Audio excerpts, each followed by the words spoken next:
Duccio here at this time from Switzerland to tell you about PSYCH-K and also his profound healing work. So my friend, thank you for being here, and I turn it over to you. Thank you so much. Thank you. I'm excited, and I want to apologize for my Italian English in advance if I will in some way create some words out of my Italian vocabulary. And I'm very happy to be here to share my experience and my passion related to PSYCH-K and specifically its aspect in the health and well-being environment. And I'd like to start talking a little bit about the mind, as it is the core subject of this interview. So in PSYCH-K, we define mainly three levels of mind. The conscious mind, who is volitional, that means that it sets goals and judges results. And its processing capacity is about 40 bits of information per second. Then we have the subconscious mind, who is habitual. It monitors the operation of the body, for example, motor function, heart rate, digestion, and everything that in our system and in our physiology we do not control with our conscious mind. The subconscious mind also is the store of our subconscious beliefs, perceptions, and memories, long-term memories. Our subconscious beliefs are the lenses through which we perceive ourselves and the world around us. If the conscious mind has a processing capacity of 40 bits of information per second, the subconscious mind has an amazing processing capacity of 40 million bits of information per second. Wow. That's why we can understand why it's so important to be able to work with both of them, okay? If we just try to work with our conscious mind, we lose a big part of our potential. In PSYCH-K, then, we work with a third level of the mind that we call superconscious mind, and this is a word that was created by Roberto Assagioli, the father of the psychosynthesis, who is our spiritual guidance. It sees the big picture of your life, and it has the non-linear processing capacity, and it's outside time and space. Can you think just having the ability and the opportunity to work with all these parts of ourselves that are with ourselves since day one of our birth. So, but we don't use them as much as we could and should. It's also important to know that our mind uses the same brain mechanism in experiencing the physical life and imagination. Think about when we do a real 3D experience or when we dream, okay? When we dream such a very emotional dream, we experience it as if it was real, okay? So the mind is capable of responding physically and emotionally to dreams, visualization, imagination, as well as external perceptions. This is a key point. This means that the body chemistry can be affected by the mind, and this is one core point of what I'm going to share with you. The placebo effect is an amazing example of what I just said. The common definition of the placebo effect is that the placebo is anything that seems to be a real medical treatment, but it isn't. It could be a pill, it could be a shot, it could be any kind of fake treatment.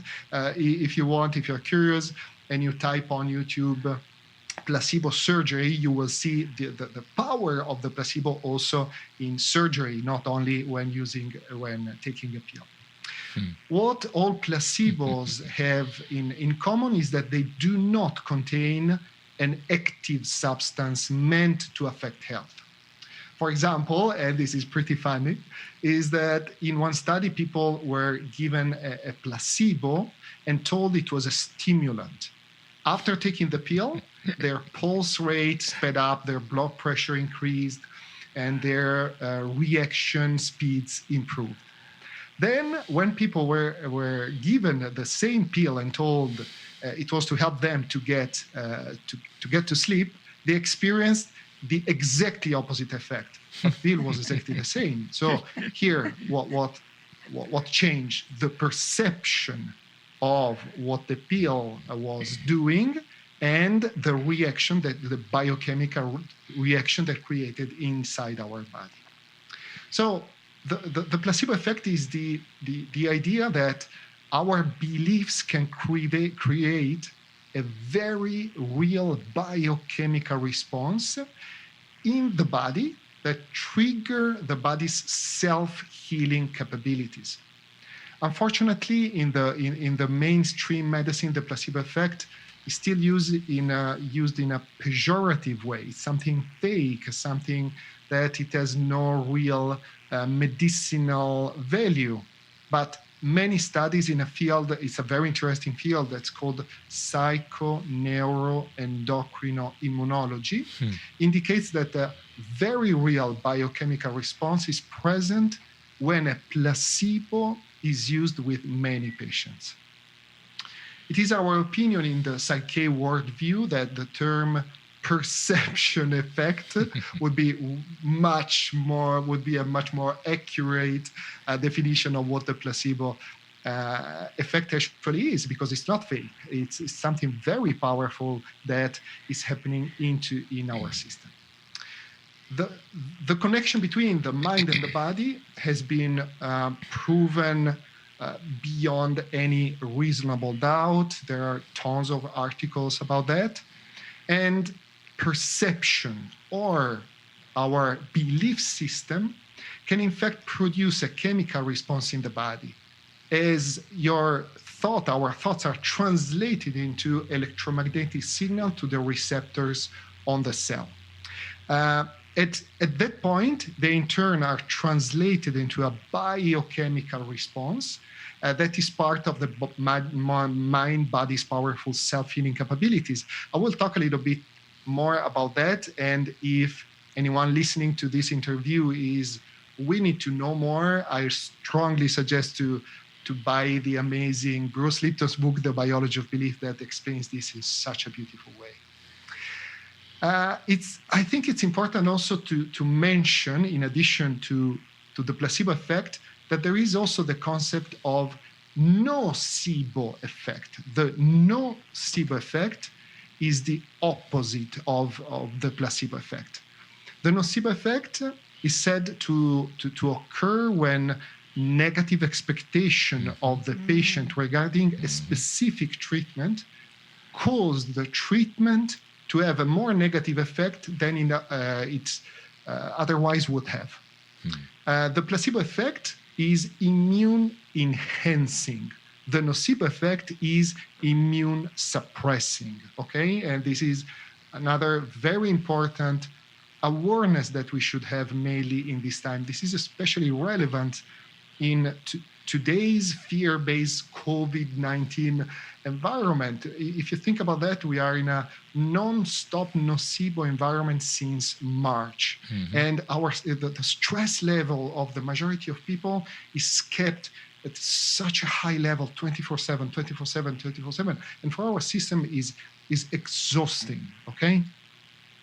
So let's go a little bit deeper, because let's see how the mind can affect the body in a very well-known example. That's the fight or flight response.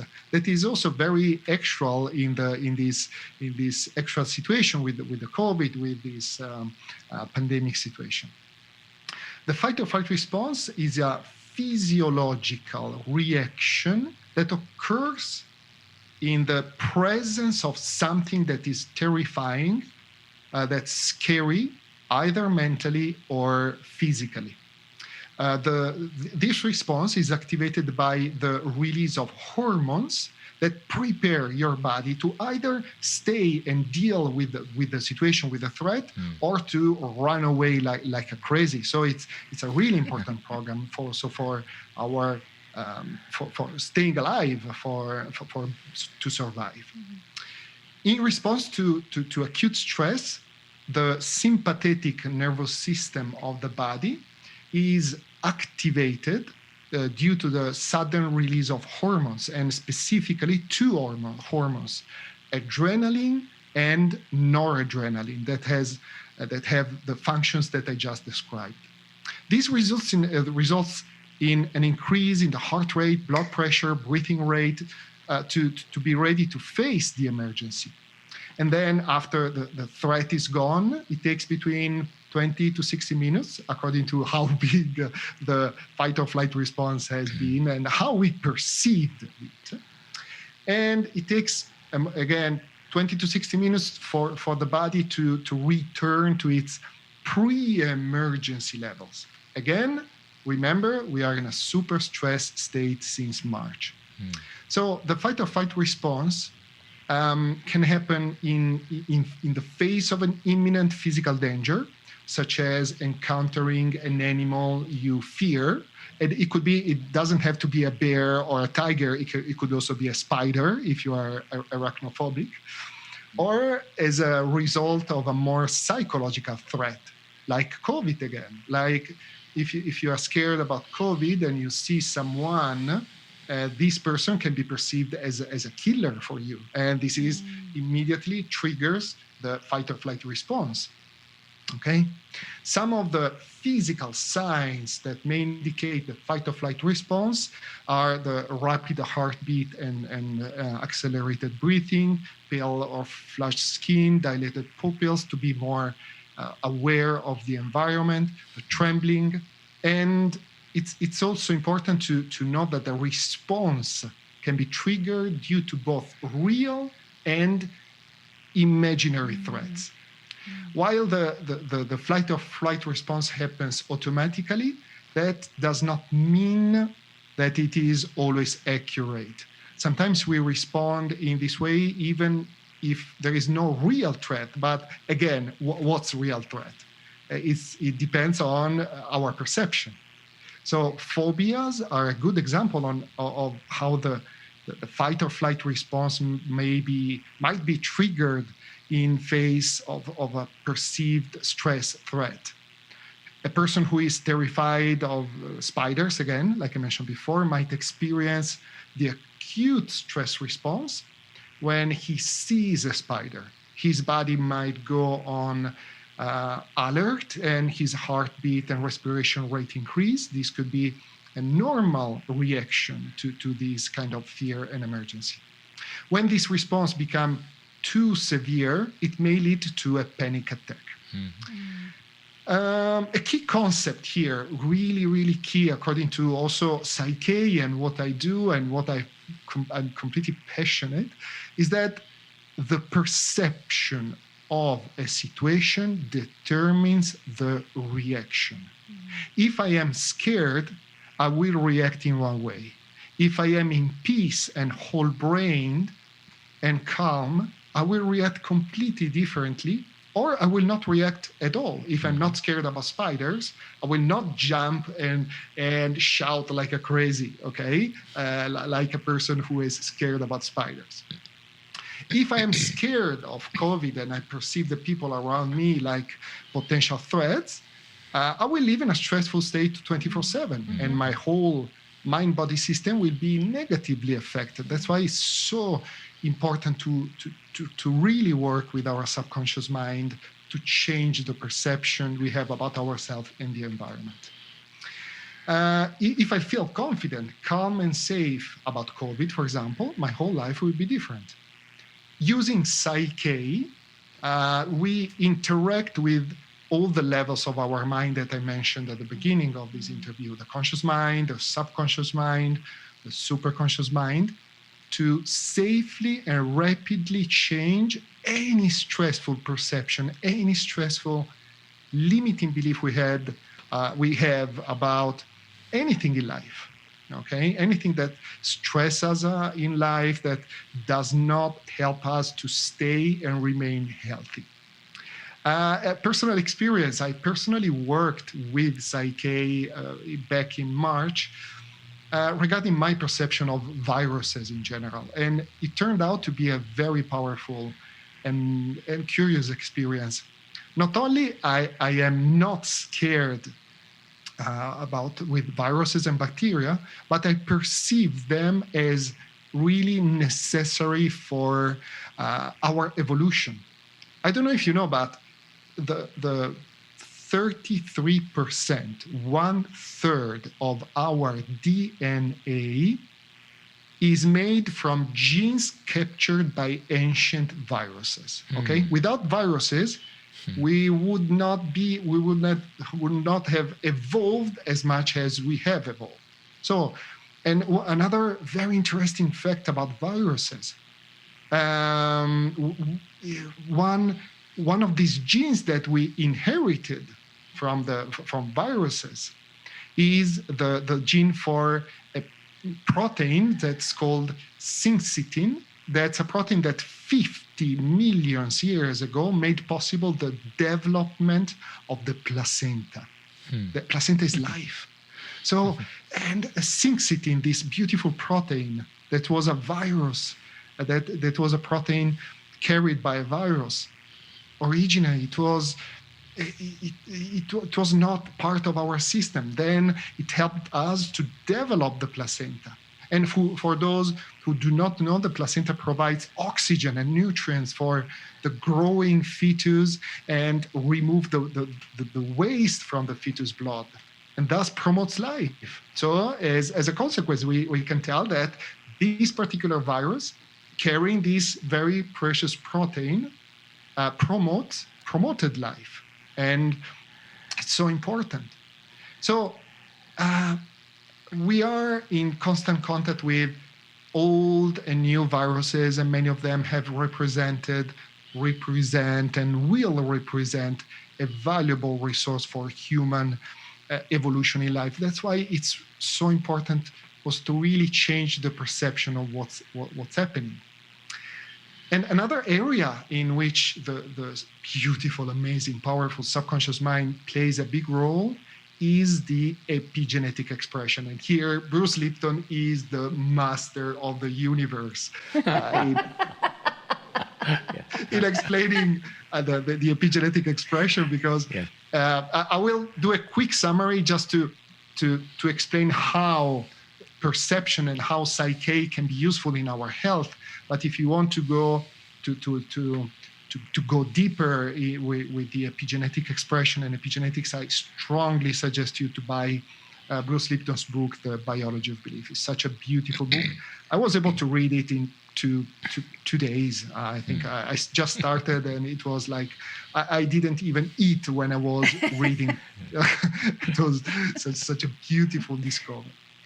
So here I will summarize the key concept, and just the ones that are useful to understand why perception, why the subconscious mind, why PSYCH-K is so important for our health and can be so important for our health.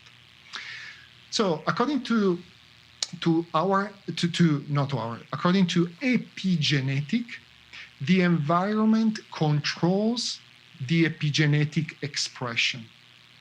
In our genes, it's written our entire genetic code that it is used to build proteins that are the blocks that are essential for our life. We wouldn't be here without proteins, okay? Talking, okay? We wouldn't exist.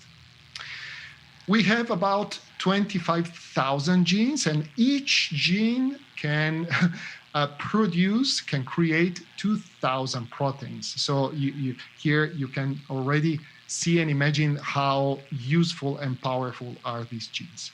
And a very important distinction for the ones who are not used to study or to go a little bit deeper among genetic and epigenetic. Genetic studies the genetic code contained in the genes. Epigenetics, epi means above, studies the mechanism of the regulation of the gene expression. So there are really two different branches, okay? One studies the code, the other studies the expression. And as Bruce Lipton uses to say, if classical genetic would be right in its main dogma, we would live in a genetic determinism. That means that our destiny, health-wise, at least health-wise, is determined and unchangeable. I have half of DNA from my mother, half of DNA from my father, and all the bad and good things that my mother and my father had, I will get them. No choice. Okay, this is the genetic determinism. Okay, that's not such a good option. This would mean that we would be a victim of our DNA, and fortunately, it's not like that.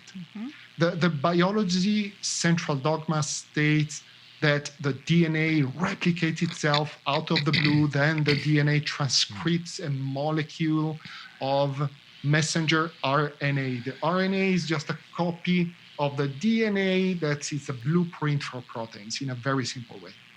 So the RNA then is translated to protein. But thanks to epigenetic, the biologists and also Bruce Lipton had a huge impact on that, discovered that the gene's expression does not depend on the gene itself. So it's not the gene that decides to activate, to turn off or on. But the gene's expression depends on certain molecules that activate or deactivate, turn on or off, express or depress a gene according to a specific signal coming from the extracellular environment, okay? And I will go deeper with that because this is absolutely a key point. The epigenetic control regulates the gene's expression and does not modify irreversibly the genetic code, as normally happens with genetic mutation. So when we work with epigenetic, the genetic code remains itself, it's not touched. But we change the expression that changes our health. And there are a lot of experiments that confirm that we are not victims of our genes, that confirm the epigenetic theory. One of the most common, there are so many, I just, maybe But Duccio, I'm going to ask you something, and this is, of course, live. We haven't rehearsed anything. Would you be available for part 2? Can we bring you back? If you like, yes. Yes. Absolutely, we like. I mean, we are just sitting here so enamored with everything you're saying. 3 minutes left, and we have only gotten started, and you have given A, B, C of everything we teach, and I love what you're saying, and I want people to really understand we are not victims of this planet. Number 2, with our mind and our consciousness, we have control of the chemistry of our body, and it's been proven. And he's talking about the placebo, and that you have the hypochondriac who is afraid of everything and he gets everything.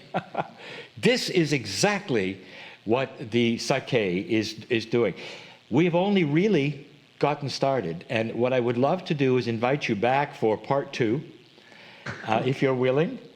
And really, I love everything you've had to say. And I hate to do it, but we have 2 minutes. Is there something you would like to say to our people in summary for part 1? Well, and where can they get a hold of this information? If you have a website, all of that. And let's do that. And then we definitely want to continue this conversation. On part 2. Yes, go ahead. So in part 2, we will go a little bit deeper with the epigenetic and why, and the mechanism of the belief system.